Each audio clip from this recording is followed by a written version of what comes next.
welcome to our video lecture about the impacts of e-commerce.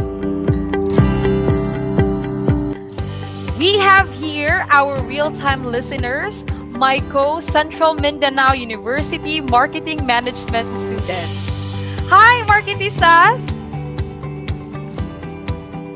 Now, without further ado, let's get right to the video.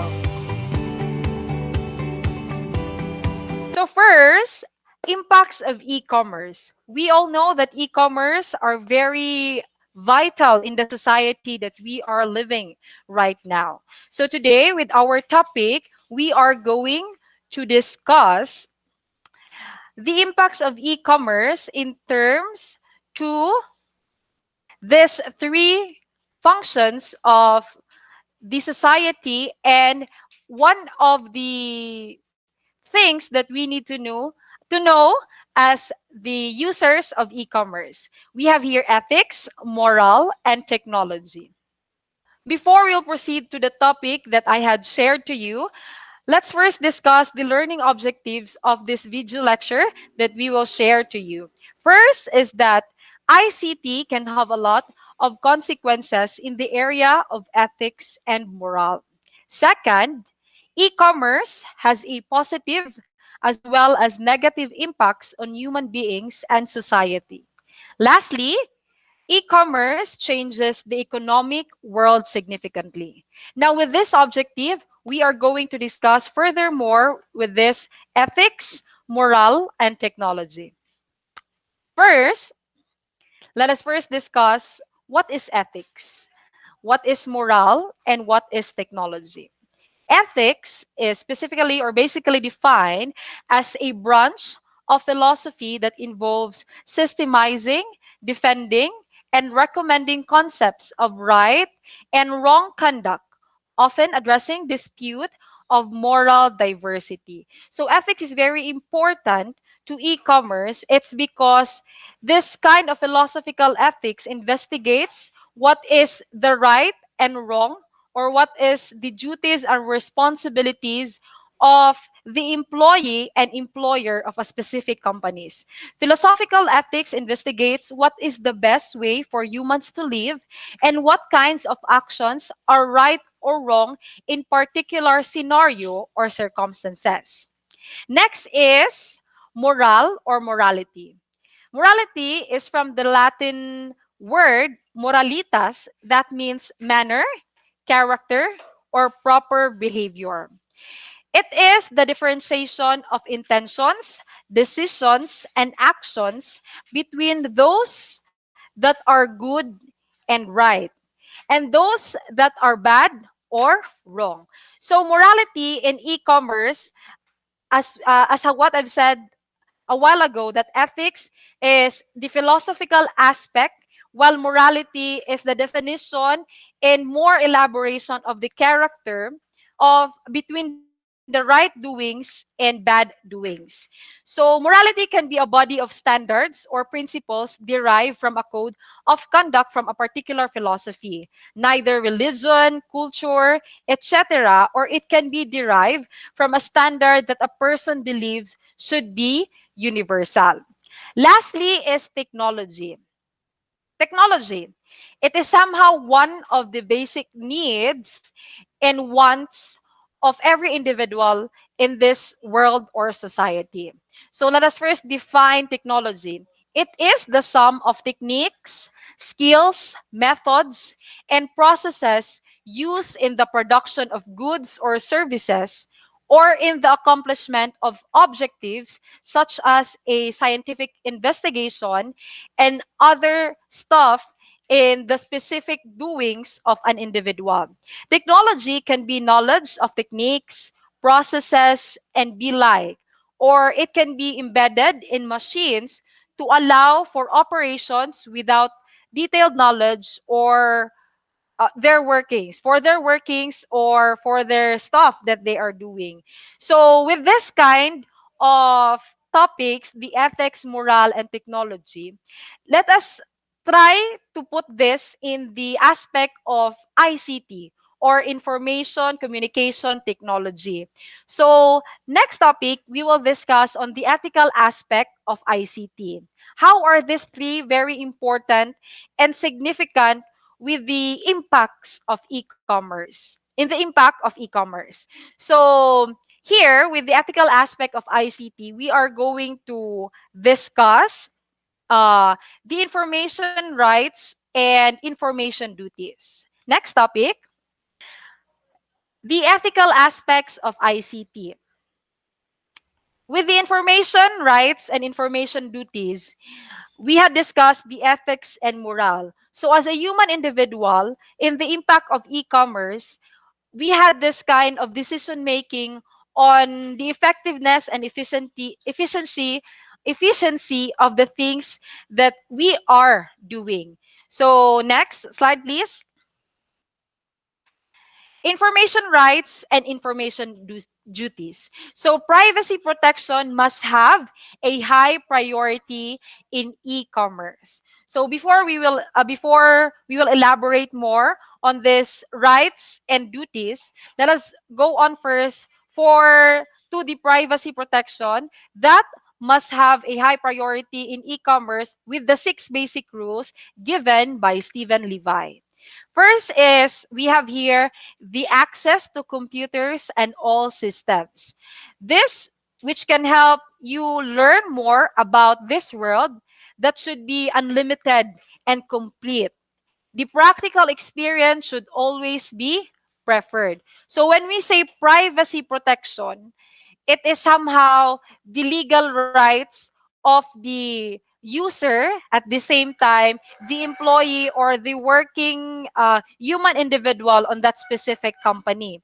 So practical experience should always be preferred.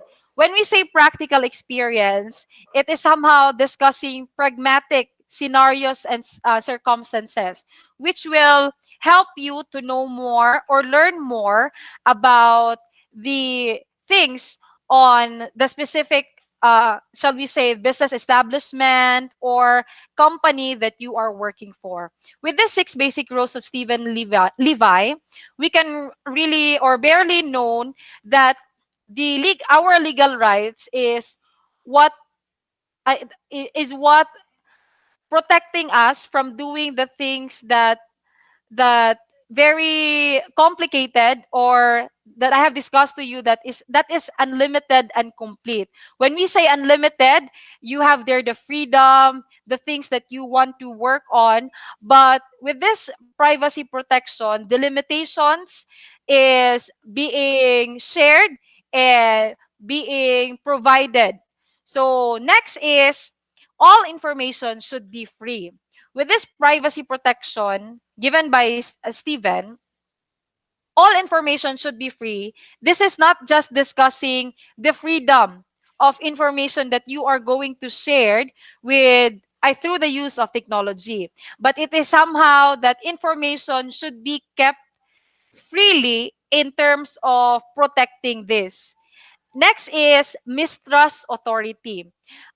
This stimulate decentralization. So when we say decentralization, that basically means the scarcity of uh, the person that are working on your information as an individual that you are putting on that specific application, specific website, or even the specific business establishment that you are applying for.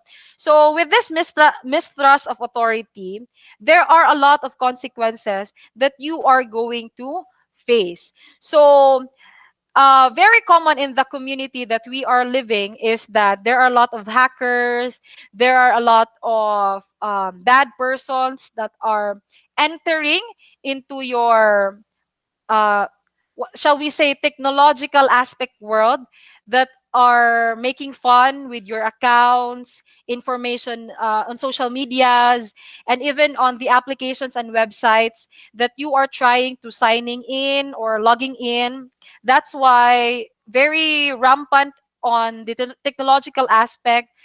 the cyberbullying, cyber libel, hackers, and so on and so forth.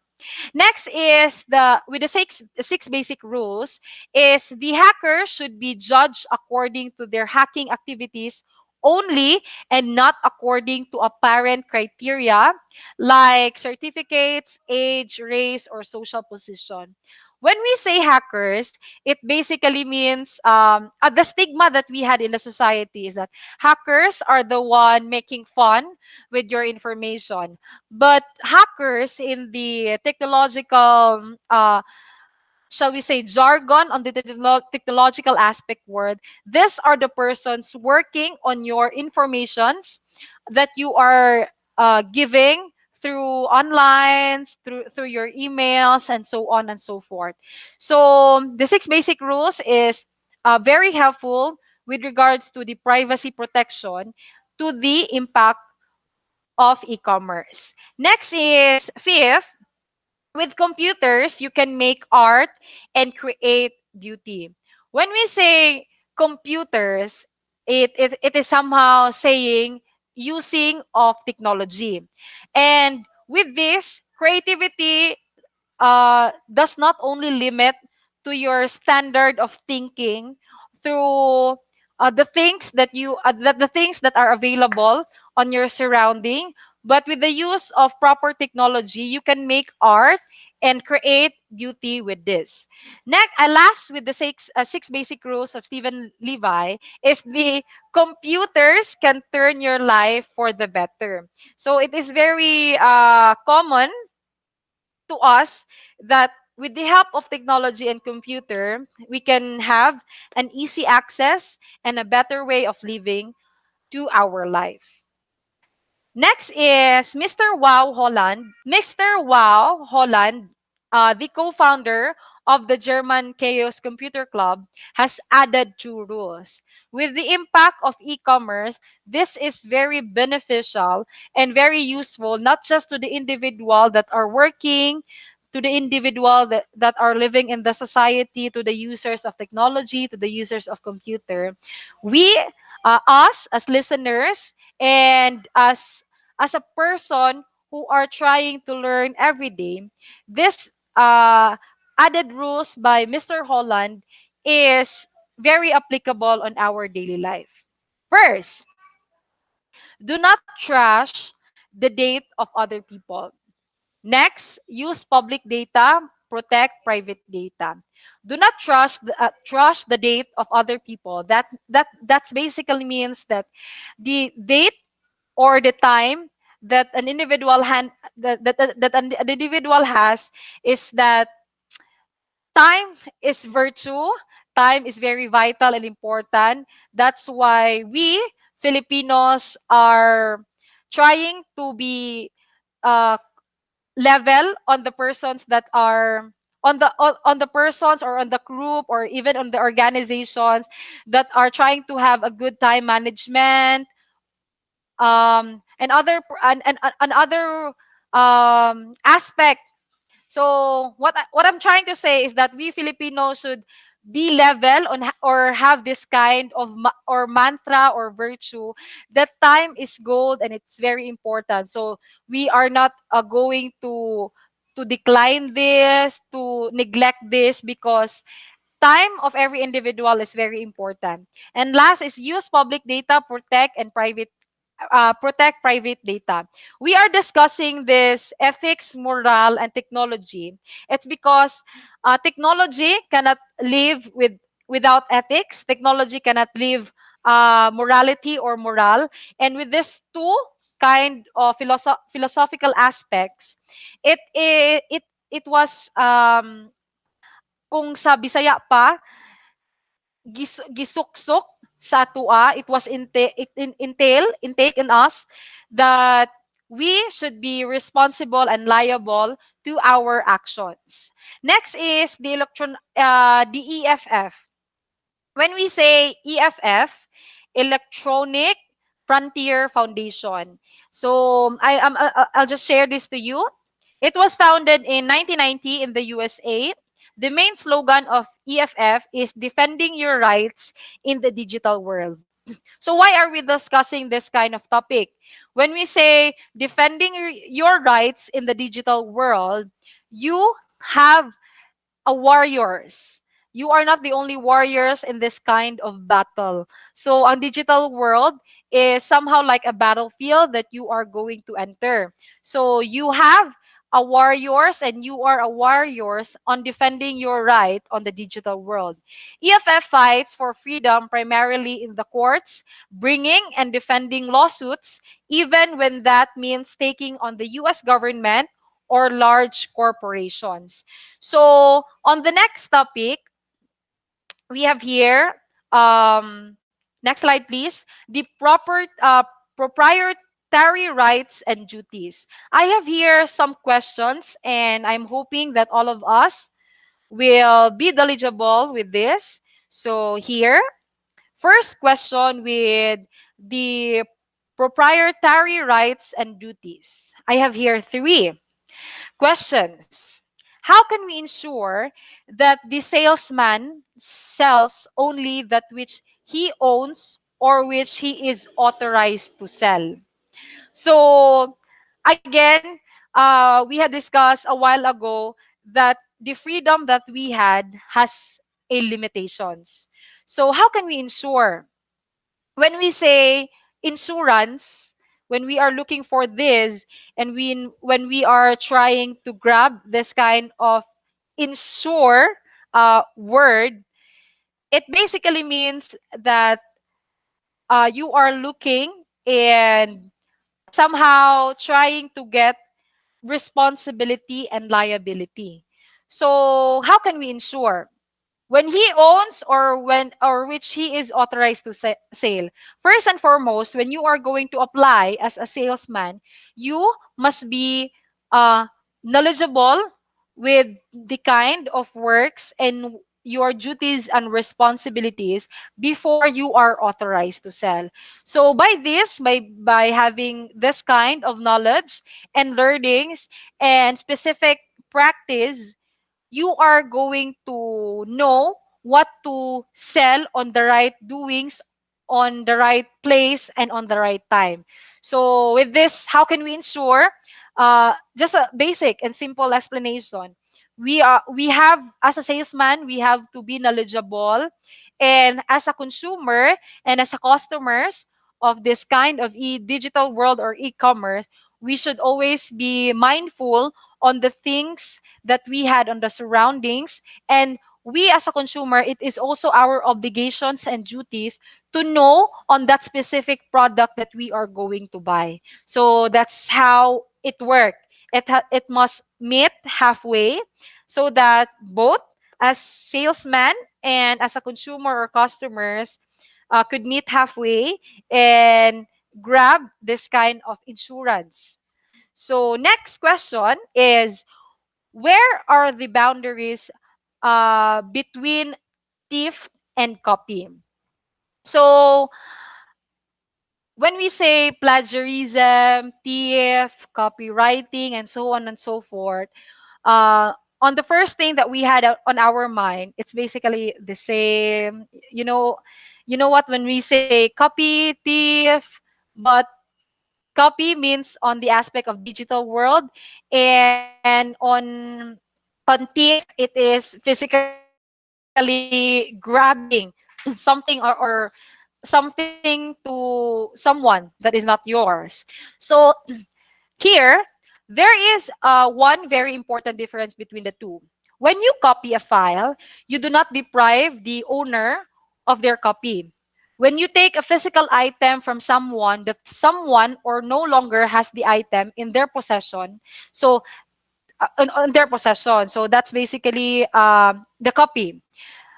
Theft, thief is universally considered to be wrong because you are taking something away from someone else. So that's the bottom line with this copy is that you get something from someone from their possession, just like the writings, the things that they love to do.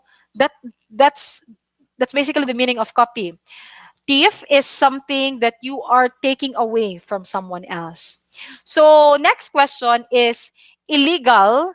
Uh, this kind of question is very something applicable and very, shall we say, very relatable on this kind of scenario or in this kind of circumstances that we have in our society.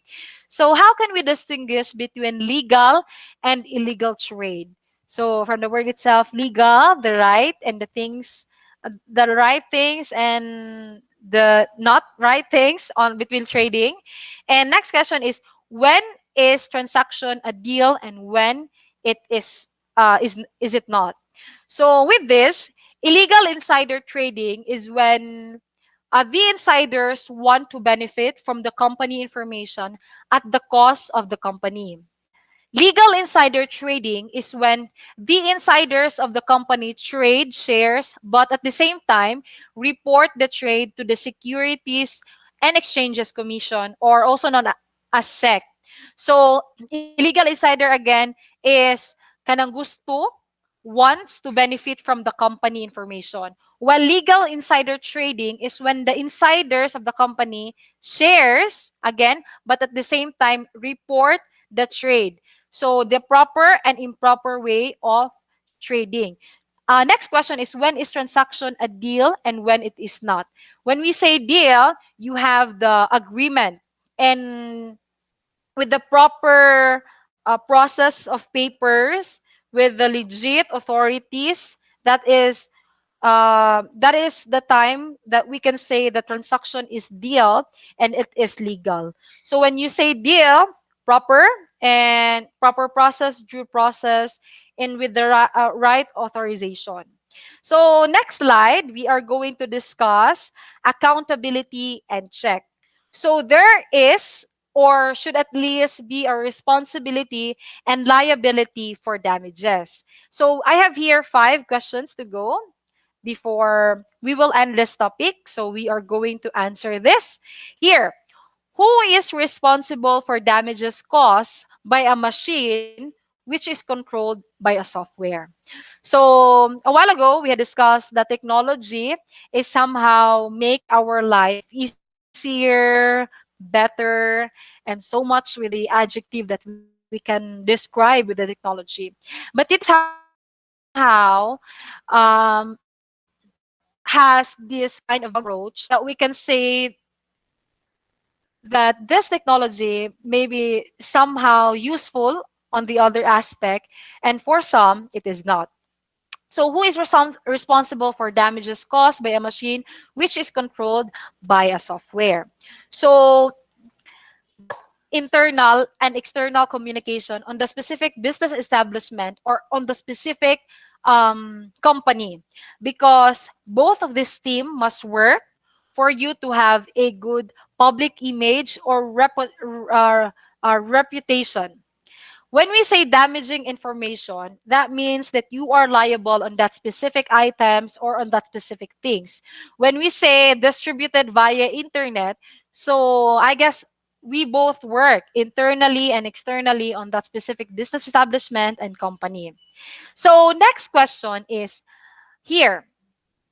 How can you make a person responsible if he or she does not live in your country?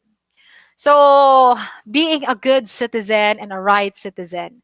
So, the right is to vote and right to own property, where the rights and privileges that non citizens don't have. So, how can you make a person responsible? Again, as I have shared a while ago, that when you enter or when you grab a position, uh, when you when you get a responsibility, you as an individual or we as an individual should know and be knowledgeable on the things that we are handling, even in this kind of aspect on being a good citizen and a right citizen.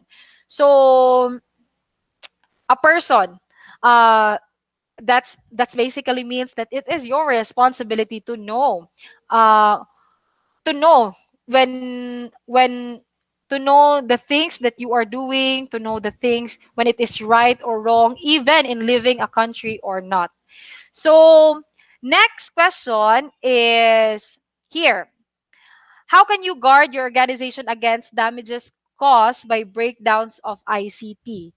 I have shared a while ago on being a responsible, or shall we say a responsible citizen, no?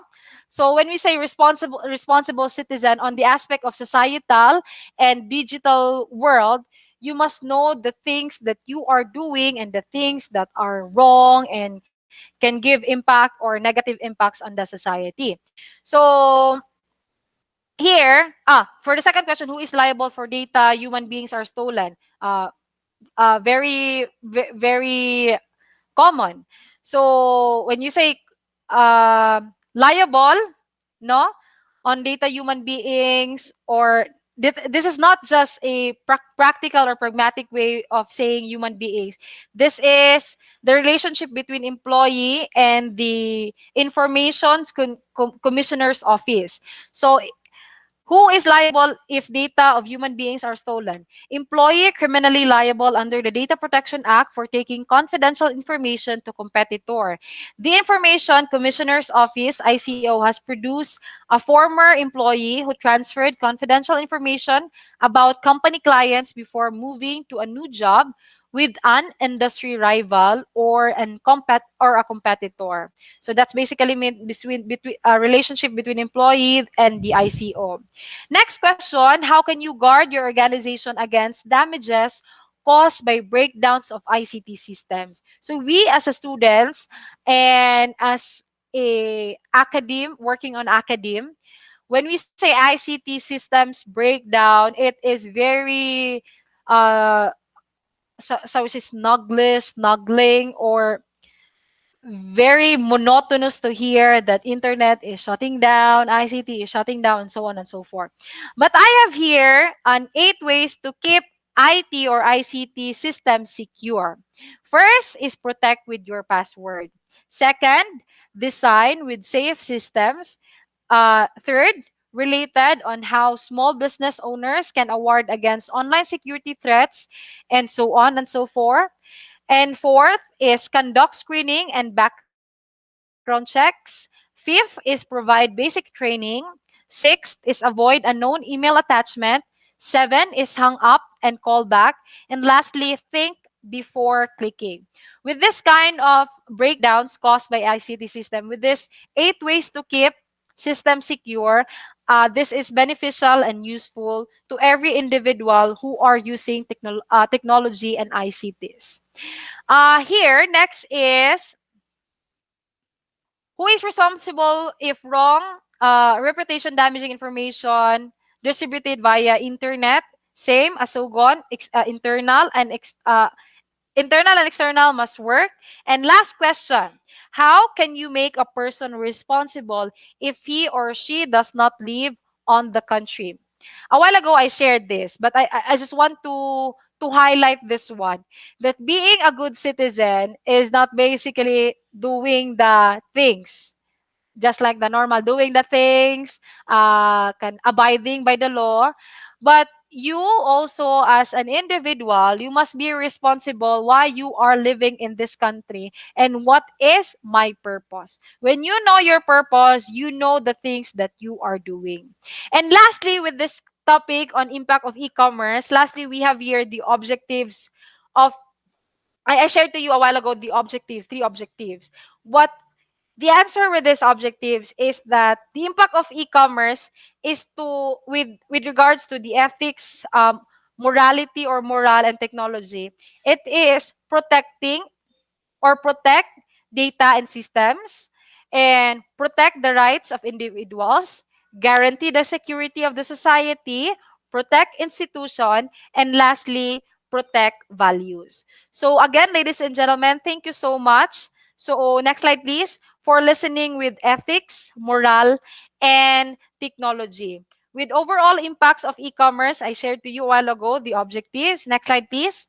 We are hoping that this topic will be beneficial and useful, not just to our listener, but also share this kind of topic because it is useful in our daily life. Know your purpose, know your standard. By this, you will know that you will know the things that you will know on the things that you will do on the society, neither be wrong or right. Thank you so much, and good morning, ladies and gentlemen. We will now proceed to our next topic. Yes, let's move on to the next topic, guys. So, for my topic, it will be overall impacts of e-commerce.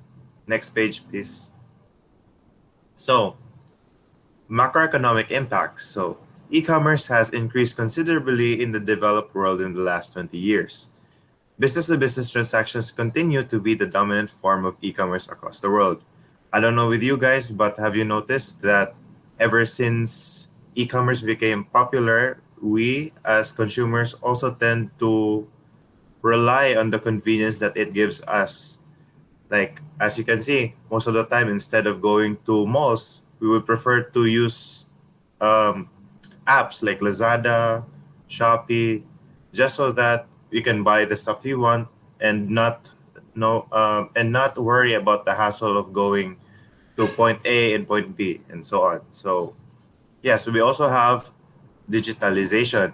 When we say digitalization, it is basically um, the best way to explain it is when we transfer our traditional information such as texts, photos, or it could even be sound into the computer. Basically, it's a newer version of storing information, which is instead of using pen and paper, we store it in the computer, where there's a hard drive or you can put it in the cloud. So that is digitalization. So digitalization has increased productivity and caused economic growth. Investments in ICT have clearly increased economic growth in many developed countries. As you've noticed, when we talked about developed countries such as Japan or Korea, one thing that we would always observe, especially in their cities, is that they're very technologically advanced. So it is it is a general understanding that once you have a good investment in terms of ICT, then you are most likely bound to progress even further than not having ICT. So the evidence is mixed in developing nations. While adopting ICT by itself may not confer lasting competitive advantage, failure to do so will surely put an organization at a disadvantage. So what this trying to say is that ICT is not necessarily an essential or it is not forced, but having ICT doesn't necessarily mean you will have a long lasting advantage over the competition. Why? That's because most likely your competitors will also be investing in ICT. But one thing is for sure, and that is if you don't um, invest in ICT, there's a big chance that you will be in a disadvantage simply because your competitors will have ICT and you don't. And with ICT, meaning they're more tech savvy in terms of transactions, leaving you behind with the slower traditional methods. So yes, that's it. Next slide, please.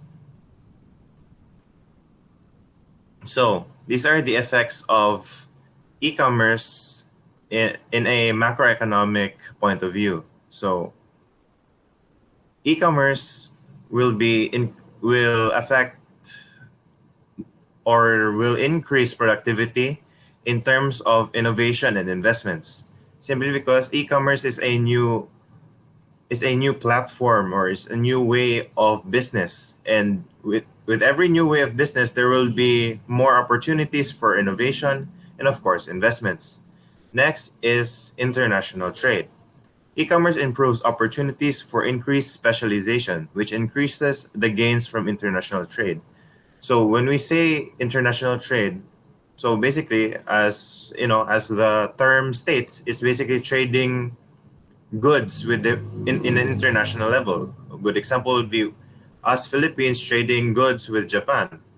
And when we say specialization, once there's international trade, we won't be as countries we won't necessarily need to manufacture or create products of just to sustain our demand for our country. Because once there's international trade, we can rely on other countries' specializations. By that, it means, like, for example, here in the Philippines, most likely we are in terms of exporting pineapple and banana. That is our specialization in terms of international trade. So, in that manner, it's like we won't need to invest also in some other products, since we can easily just invest in our specialization and get those products that we don't have by trading our specialization with other countries' specialization. A good example is, if we need more, let's say rubber, if we need more rubber, and then here is a country that specializes in rubber, and they need banana, which is our specialization, we can simply trade our specialized products with each other, so we can, you know, we can satisfy each other's demands of that said product. So next is we have monetary policy. So e-commerce is expected to increase competition and reduce search and transaction costs. So basically, what the meaning of monetary policy is, just the central banks, when they adjust the money that's flowing into the economy. So it's more of sa finance siya nga dapit, or let's just say it has a it has an adverse effect on the money that's flowing in our economy. Next, we have menu costs. So the cost of physically changing prices could be dramatically reduced with e-commerce. So there's two sides of menu cost.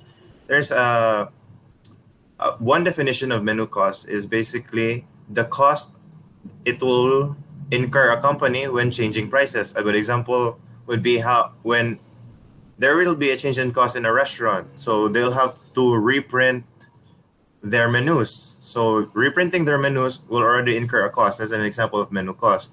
But also there's another definition of menu cost, in which is used by economists, and that is when they change the nominal price of a good based on its new value, based on the changes nga that we are currently experiencing and how it affects the value of the good. Like, for example, let's say attire, or in other words, ligid attire.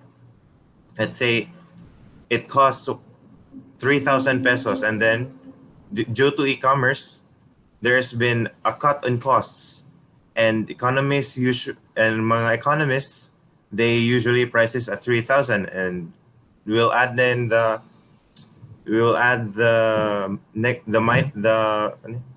decrease in cost due to the introduction of e-commerce. Let's say they'll have to change the tires price into 2,600. So that's already there's already costs for a business for changing the cost of a certain product, or the price of a certain product. I'm sorry. So anyway, next slide.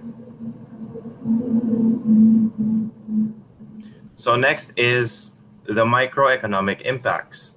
E-commerce impacts the microeconomy by these 6 categories. So the first category is threat of entry.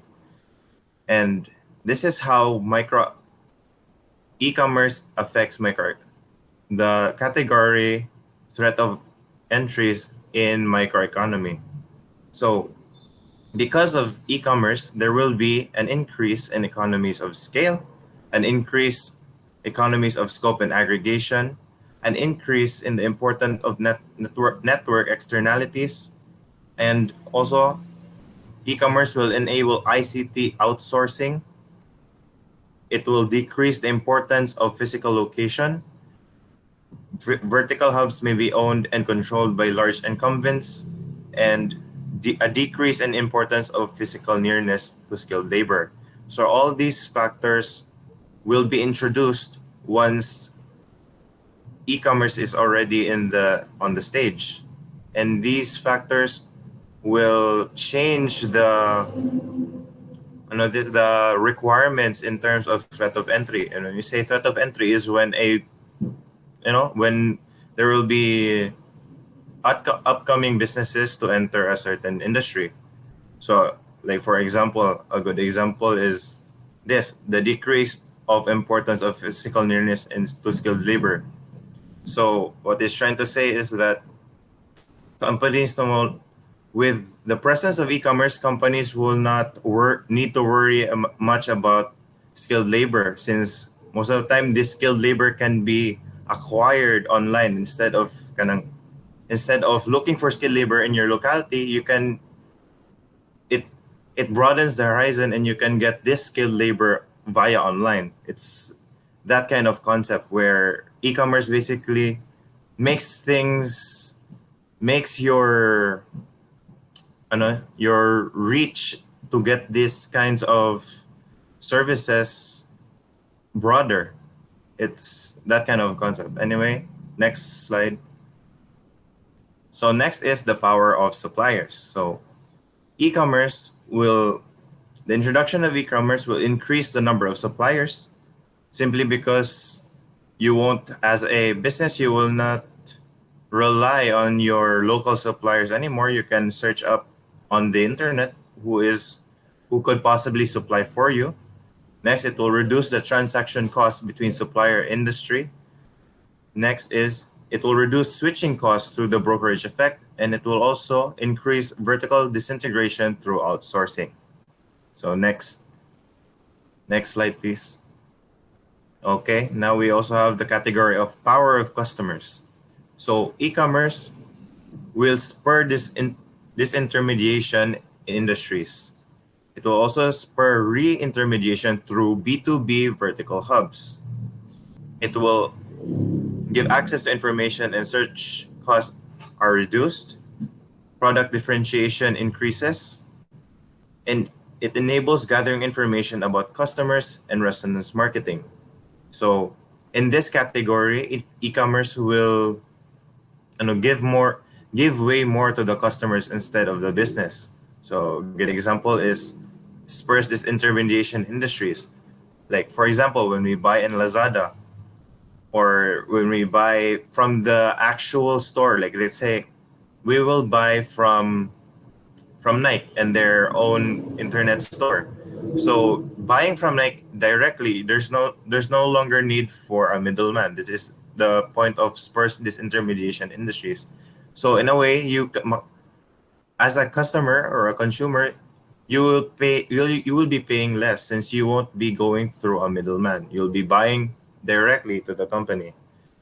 And another good example is e-commerce enables gathering information about customers and resonance marketing. This is more on towards the company's way of communicating or studying their customer base, because through e-commerce you will have a better way of observing the types of customers you are having, and whether or not they resonate with your brand's message. But yes, next slide, please. So next we have the category threat of substitutions. So e-commerce enables consumers to more quickly identify and purchase substitutes. And e-commerce allows firms to reduce the efficacy of search engines. So the point is, when due to e-commerce, I don't know if you notice this also in your endeavors when shopping online, but like for example, you go to Lazada, you you type in Adidas sneakers or shoes. Most of the time, yes, you will see authentic authentic Adidas shoes, but also you will also get to see uh, the the substitutes, the counterfeits, the class A or whatever you call it. So that's the point. Due to e-commerce, it will also it will also reduce the efficiency of search engines. Because have you noticed when you search for a product, yes, you might get the the official website of the brand that you're looking for, but you'll also be given other alternatives. Chances are these alternatives are even cheaper than the original the original brand. So yeah, e-commerce just basically gives more, more choices for our customer to buy products, and it could be, it doesn't mean what you call this. Basically, it's just, it makes selection. Let's just say it gives customers a better freedom of selection, even if it's not necessarily the best selection. Like, it will give you not necessarily authentic products, but it gives customers a wider array to choose from. So also we have rivalry among competitors. So we have aggressive pricing strategies, lowers variable costs re- relative to fixed costs. So the main point here is, since it's so easy for consumers or customers now to compare products simply because you can see both products online, businesses now, especially rivals, are initiating aggressive pricing strategies in order to win win their market share. So yeah, that's it. And next slide, please. And now this is the last category, which is e-commerce and non-profit organizations. So to put this as simple as possible, e-commerce is in a way a benefit for non-profit organizations, simply because it will serve as a alternative for a non-profit organization to earn funds by asking donations online. And yeah, that's about it for e-commerce and non-profit organizations. E-commerce will just serve as a new method of garnering funds for a non-profit organization. And yes, that will be all for my part. Thank you.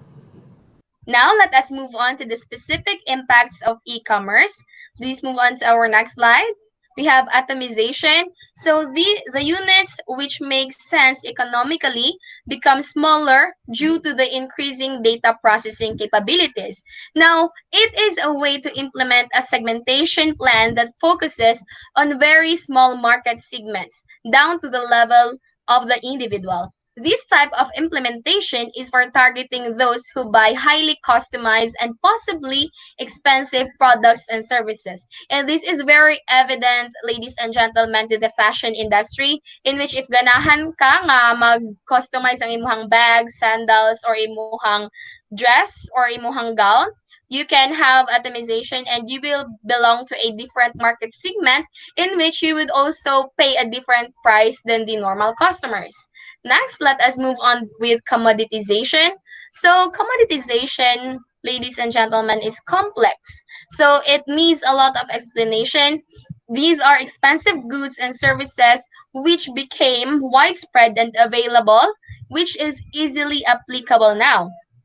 First, we need to characterize what is commoditization. So it came from the word commoditize, which refers to the process in which a product is essentially deemed identical to the same class of offering presented by a rival company. So commoditized products allow consumers to make purchasing decisions based solely to the price tags of the item in question. For example, I will give you a very timely example now. We have the keyboards, desktops, hard disks, earphones, power supplies, and etc. So it is very important to our lives right now, especially to us students, because we are engaging to online activities. We're having online classes. So we need these things. So these products are an example of commoditized products that are only differentiated based on their price. And most companies who are offering these products are really they are based on the price, or they are characterized by their own price. For example, we have Razer, we have Logitech. So if you are a buyer, you will really know the price range if you will buy a Logitech product rather than if you will buy a Razer product. Okay, so let's now move on with the third part, which is the confidence. Okay, so confidence must be done on the background of the high speed of e-commerce. So fundamentals, confidence is necessary because the accomplishment and the financial equivalent cannot be conducted completely simultaneously. So confidence in traditional businesses is generated as follows, but it has residual risk. Okay, number one, we have the business partners know each other independently from the actual transaction, which is good. Next is the internet is a platform to run a transaction. So even though the two business partners or two or more business partners know independently from the actual transaction, like maybe they've been colleagues before, or they've been schoolmates before, or they've been friends. Aside from having the actual transaction, in e-commerce, the internet is just the platform to run a transaction. So they are going to make their transaction using the web or the internet. Number three, we have the business partners catch up on each other's seriousness at a third party and maybe via the web again, because e-commerce, ladies and gentlemen, is dependent to the internet. Now let's move on with number four. So the business partners involve one or more trustable agents who shall ensure that the contract is successfully signed and the business conducted, may be a specific web platform again. So it can be eBay or Alibaba. So these will be the third party or the trustable agents of the partners. Next is the business partners make all activities transparent to the other business partners. So here it is with the help of the web again. So as business partners, you cannot make a decision on your own without telling the other. You must be transparent with all the decision making that must affect the stakeholders of your company. Now, let us move on to the cost structures. Okay, so access costs, transaction costs, and switching costs are reduced dramatically.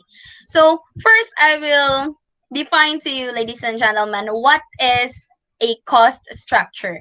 So a product cost structure encompasses of all costs that make up a retail price. So this includes cost of goods sold, marketing, platform or marketplace fees, payment gateway charges, shipping charges, of course, because in e-commerce, we must deliver our goods to or products to our customers. So we must really have these shipping charges and profit. So the end price of the product is what can be broken down as the cost structure.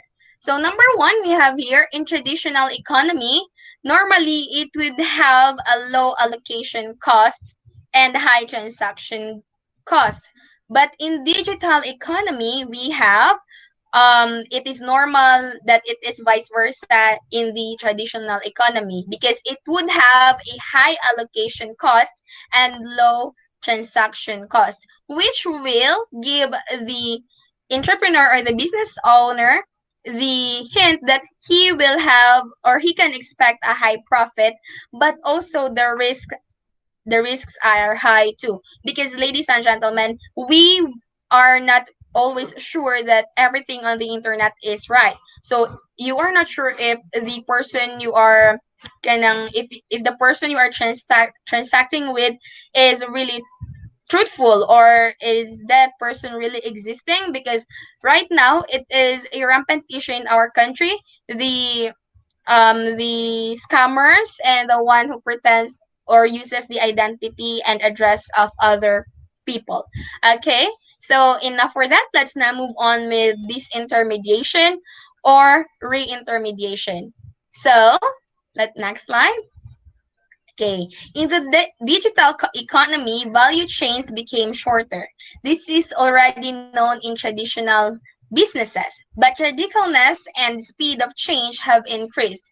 Now, let us differentiate the two of them. First, we have disintermediation. It refers to cutting out the middlemen in e-commerce transactions. So, for example, we have here the General Motors Corporation. They are bypassing dealership to sell cars directly to consumers, and insurance companies skirting their own agents to sell products and services. So, if you want me to give you an example na medyo dul sa tuwa, we have Toyota lugar. If mag-buy ka car dira and you will bypass the agent, mao ni siya ang ginatawag nga disintermediation. So, bypass nga one middleman. Next is, I will tell you what is reintermediation. So, it refers to using the internet to reassemble buyers, sellers, and other partners in a traditional supply chain in new ways. So, one example of this is New York-based E-Steel Corporation and Philadelphia-based Petrochemnet Incorporated. So there, they bring together producers, traders, distributors, and buyers of steel and chemicals, respectively, in web-based marketplace. So e-commerce, ladies and gentlemen, has been very helpful for us since this pandemic has brought us that we must use the social media platforms, and it became an arena for us to continue having our businesses and purchase products through the internet. And thank you for all of that. The next topic will be discussed by my co-speaker. Okay, so now let's proceed to the economy of attention. So providers of a specific service can often be found in direct neighborhood because it is easier for them to get the attention of potential customers. However, activities to get attention from potential customers will show an effect only if there are potential customers on the marketplace. Subsequently, it must be the objective of the supplier to get the attention of his potential customers. So we already know that the impacts of e-commerce both have the bright side and the shady side.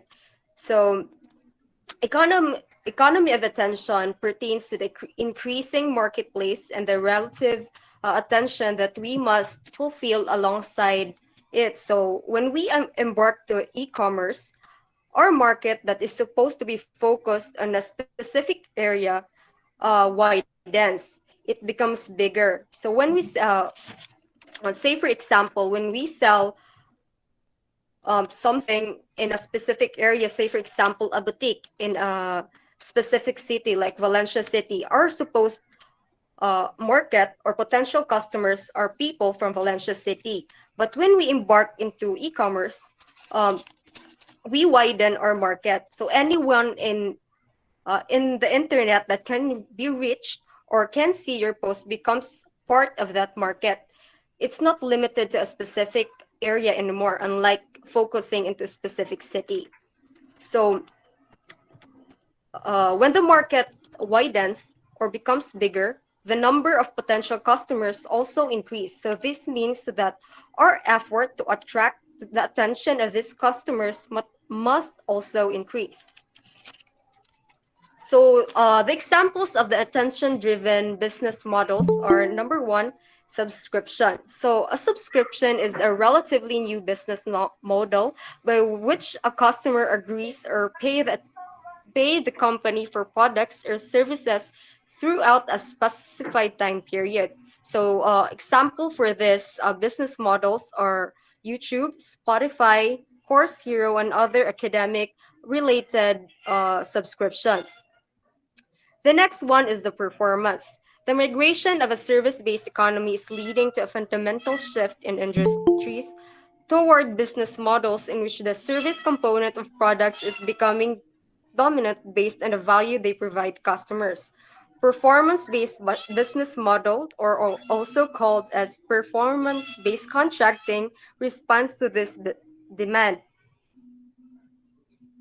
wherein the customer pays for the utility of the product and not for its quantity or volume. The next is the consulting and other intelligence services. The following is the membership, wherein a membership model is a type of plan where individuals pay for a recurring fee to access a value an organization creates. The next one is the conference and training, customer service, by product, and advertisement and sponsorships. So categories of attention-driven businesses are number one, free offerings shall cause the customer to buy another product and service, which must be paid and also finances the cost of the provided teaser. The second one is the free services lead to connected services which must be paid for. The last one is the free services are paid for by the third party. The free service in the web is often combined with a good or service which cannot be delivered via in the web. So is the next impact of e-commerce is the employment. So there are a lot of questions surrounding employment. Does e-commerce really create jobs as it is stated quite often? How long does it take until the free workload is allocated in the new jobs? Can the free manpower be allocated one one rate in other jobs, or do the new jobs need other skills and a higher qualification? Are the job seeking people qualified enough? So these are just some of the questions surrounding the topic of employment. There's a big social and political issue around it. But this cannot be solved by company owners because nobody can ask them not to make profit. It is a macroeconomic and political challenge. However, also, business people as well as computer scientists have a social responsibility. So, the e-commerce industry have skyrocketed in the previous years, especially now nga, there is a pandemic. So the presence of pandemic, it is even more emphasized the need of e-commerce as a lot of business are now transitioning into uh, selling online. So when the pandemic just started, a lot of people lost their jobs and as well as business. However, as transactions shifted online and e-commerce became very prevalent, job opportunities started to open. So, jobs not only those that are inclined in e-commerce, but also jobs or remote works and jobs that are available in both rural and urban. So e-commerce also allowed companies to tap into global employment. This is just another opportunity that is being acquired or being resulted by e-commerce. Jobs like content creating also reach its peak as more people demand for content. So there are a lot of YouTubers and content creators in the internet nowadays. So that is just one example of jobs that is arising due to the pandemic and e-commerce. So although e-commerce made some jobs slower, it has also opened to various opportunities as it continually expands. So next slide, please. The next impact of e-commerce are the externalities. These are the side effects of business transactions from which the parties involved in the transaction do not suffer but also do not have an advantage. Third parties suffer or benefit from those side effects. So some examples of externalities are, as you can see, the environment pollution of a manufacturing facility from which the people around will suffer. The second one is a parking area of a shopping center, which can be used for markets or spot events or just playground when the shopping center is closed. So the negative externalities lead, hopefully, to legal consequences.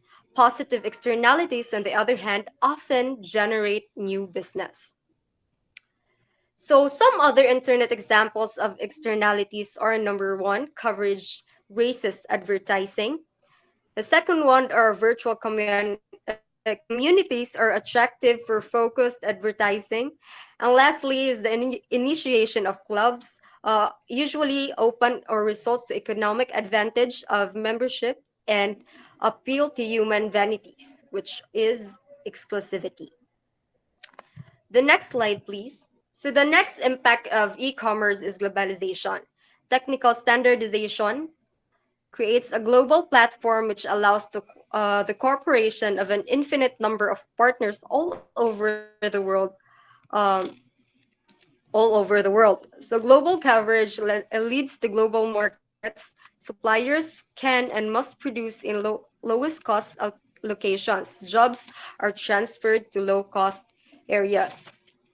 So globalization is one of the most obvious impact of e-commerce, or some others say that it is the other hand, that e-commerce is a byproduct of globalization. But then, due to e-commerce, the exchange of goods and expertise that are being exchanged digitally, they highly influence the globalization. So e-commerce enhance the connectivity and the interdependence between countries to countries, and also the markets and other businesses. So this results to the prevalence of globalization. So nowadays, it is safe to say that globalization and e-commerce goes hand in hand and or is independent. So the last one, or the last impact of um, e-commerce, is the information density. So data can be exchanged electronically. Media breaches can be eliminated. This leads to an information flood. Thus, efforts to find relevant information may increase or must be compensated by intelligent search engines. Information and knowledge management becomes more and more important. So nowadays, an unlimited source of information is within the tip of our fingers. So anything we want, anything we want to ask, anything we need, the questions that we have in our heads, anything we want to see and we want to know is all found in the internet. So however, this supposed to be an advantage, but because of the information density, it is backfiring as a major downside. So with the enormous amount of information comes the predicament of what is a fact and what is made up. So this there is a prevalence, or there is a rise of fake news and also scams. So this is gravely noticeable in social media nowadays. So information density, which is an impact of e-commerce, creates this kind of negative impact that polarizes the people and creates a negative impact that outweighs its positive effects. Thank you very much for listening. Let's proceed to the next topic. So thank you so much, Miss Crisnicol. And now, afterwards, we are now going to talk about IP. This is not the investigatory project we used to do during grade school. The IP I'm talking about is intellectual properties. Okay. Now, when we talk about the effects of e-commerce to intellectual properties, traditionally speaking, intellectual properties are protected with the use of patents, copyrights, and trademarks. Okay, but wait, before we proceed, so first, what is this intellectual properties, by the way, and why should we bother protecting them? So let's try to answer that question first, okay? Well, basically, in the most general sense, intellectual properties are these ideas, creations, trade secrets, and etc., that was created through human intellect or from our own intellect. And obviously, when we come up with these bright and unique ideas, no, we tend to keep it for ourselves because we then believe that this is our key to our success. Diba? So this is the most basic concept or mindset na mostly common to us people when we come up with bright and unique ideas. And with this is the reason why patents exist, copyrights and trademarks, so that we can keep our unique and bright ideas safe and for our own use. Okay, so basically that's it. And with e-commerce right now, intellectual properties are being affected in the most ambivalent way. And when we say ambivalent, this is when both negative and positive effects are present. Now, back to what I was saying kanina, kung sa una, patents, trademarks, and copyrights are our go-to when we want to protect our ideas. With e-commerce right now, the coverage and distribution speed of this so-called protection para sa toang creation, now just to clarify the word protection, have now increased. Yes. And when I say speed and coverage is increased again, this means that dili na lang through government-issued papers na limit ang ways in protecting our intellectual properties. So unsa may nadugang? With e-commerce right now, we all know that the very foundation of e-commerce is through internet and electronics, right? But this almost things digitized already. It's based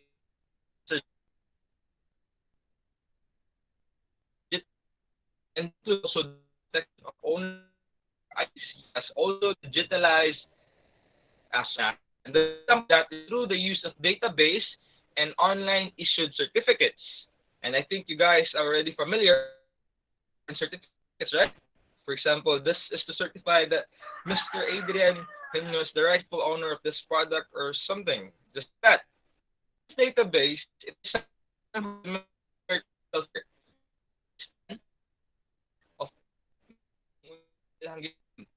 so then this online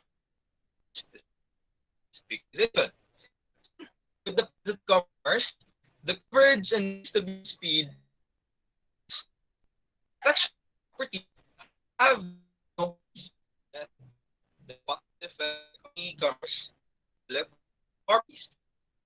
However, property rights as a whole and also some issues regarding digitalized of it.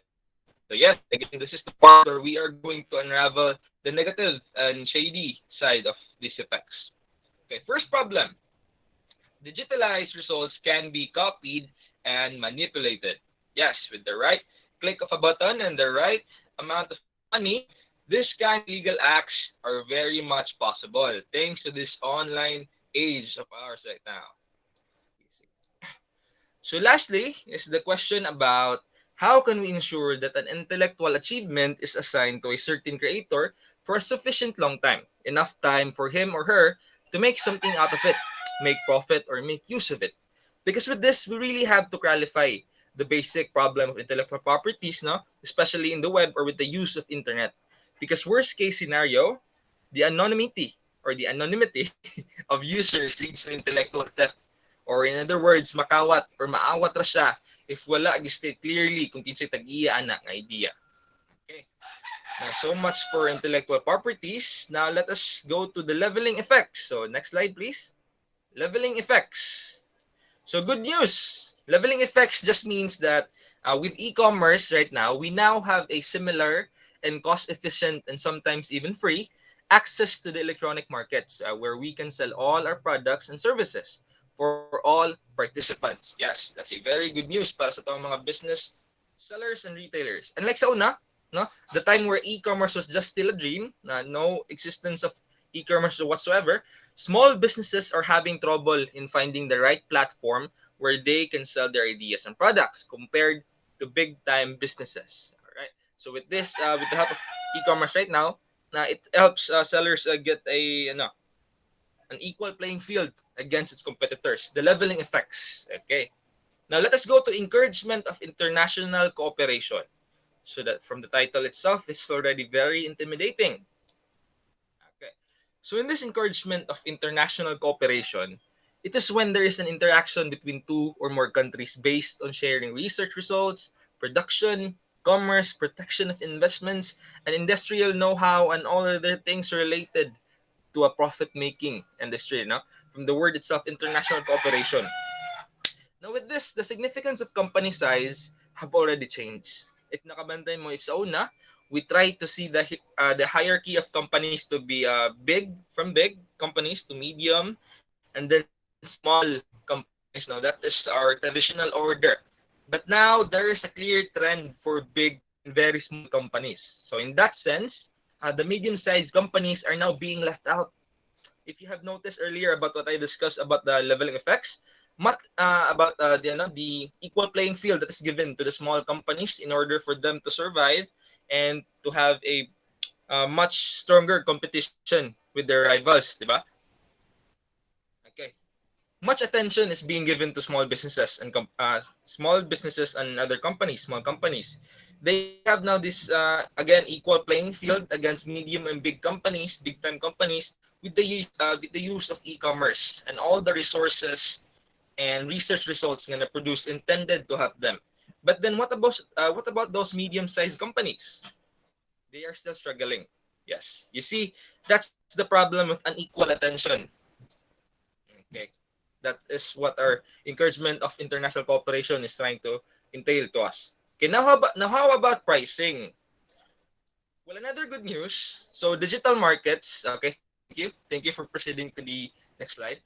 Well, another good news is that basically in e-commerce, it increases transparency.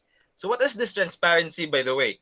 So again, as what Mr. JM will also have said earlier, no, I think this is where that specific term he was looking for is going to be under the term that the ability of customers to choose something. That when search engines gives customers the results of too many products for them to choose. I think that's what he meant for that, the transparency. Okay, so the transparency that they are talking about in this topic is the ability of the customers to know all the available offers for the specific product online. In short, the ability to compare prices. Yes. And with the use of this ability, this puts pressure then on the suppliers and sellers to lower their prices even further, thus lowering the cost for customers' side. So, yeah. So this is for pricing. Okay. Now, aside from transparency, yes, e-commerce also promotes co-opetition. Thus, we have now transparency and competition. So, what is this competition, by the way? It's not a typo. This simply means the combination of cooperation and competition. This is when there is an act of cooperation between competing companies for the reason that certain businesses can gain an advantage by using judicious mixture of cooperation with suppliers, customers, and firms producing a complementary or related product. So yes, it's a win-win situation or a win-win advantage strategy that they have used. So what are the specific roles in this kind of relationship, by the way? Okay, we have here the prime contractors and the broker, or should we say the business models for this relationship, wherein the prime contractor is responsible for managing initiation and execution, while the broker is limited only to managing the initiation. But how can one participate in this kind of venture? Now, these are the following criteria for a successful competition. Okay, we have here the cooperation of autonomous companies, partners holding their economic and legal autonomy. Optimal combination and use of resources must be used open for everybody if he or she can contribute to the objective. Yes, diato makita ang if mapuslan ra, nabali. So closure after achievement of objective, horizontal and vertical cooperation. And in this kind of relationship, no hierarchy structure. So no one is authorized to give specific instructions to anyone. Okay, high level of confidence among all the members. Okay, now this kind of activity also can be found in the publishing sector, construction industries, software industries, and also consulting firms or companies, consulting companies. So this is one of the basic examples where we can find competition. So volatility, what does this mean? It just means that in e-commerce, nothing is forever. Yes, I don't know if you're familiar, but nothing is really forever because of volatility. Okay, nothing's forever because of volatility. There will always be a time where situations are meant to change rapidly or unpredictably, especially for the worse because of trends. Now, because of the word trends, exactly. For example, trends in movies. Okay, in Hollywood economics, Manggod, they have this concept of digital. They have this concept about digital goods must be completely ready when they enter the market and be entertaining enough to convince the customers. Why? This is because movie producers know that they can never ever produce successful consecutive movies, and that they have to make sure that they can be able to fund 3 to 4 flops. Okay, by flops we mean failure movies with one blockbuster. Okay, so it's like we have to secure this so that we can still safely fund and produce movies, even if it's a flop or even if it's not good. Again, all because of volatility. Let's talk about temporary monopolies. Okay, in e-commerce, we have this winner takes all concept. Okay, so I just want you to imagine the word temporary monopolies in the slide right now. Okay, now this is because of extreme competition. Now, as what I have said earlier, almost everyone is given an equal playing field for their business. This then intensifies the competition even more. With this, firms are then forced to become monopolists. Okay, markets have to be occupied fast in order to avoid competition. Okay, because in this e-commerce industry, competition is very competition is very destructive for all participants. It can ruin everything. Now again, the good thing is that in e-commerce, monopolies not stay forever again. Okay, this is still under the volatility topic. Suppliers are then forced to deliver unique products or services. Thus, they are forced to innovate or create newer products, fresh products, newer ideas. Okay. So with everything that has been said, this ends our video lecture about the impacts of e-commerce. We hope the students here as well as our viewers learned something from our lecture. To all the viewers, please like and share the video. And don't forget to comment your opinions down below. Again, we are the Central Mindanao University Marketing Management students, ending this video with Seth Godin's quote: "The only thing worse than starting something and failing is not starting something." Thank you so much, everyone, and have a good day. Goodbye. Goodbye. Bye. Thank you.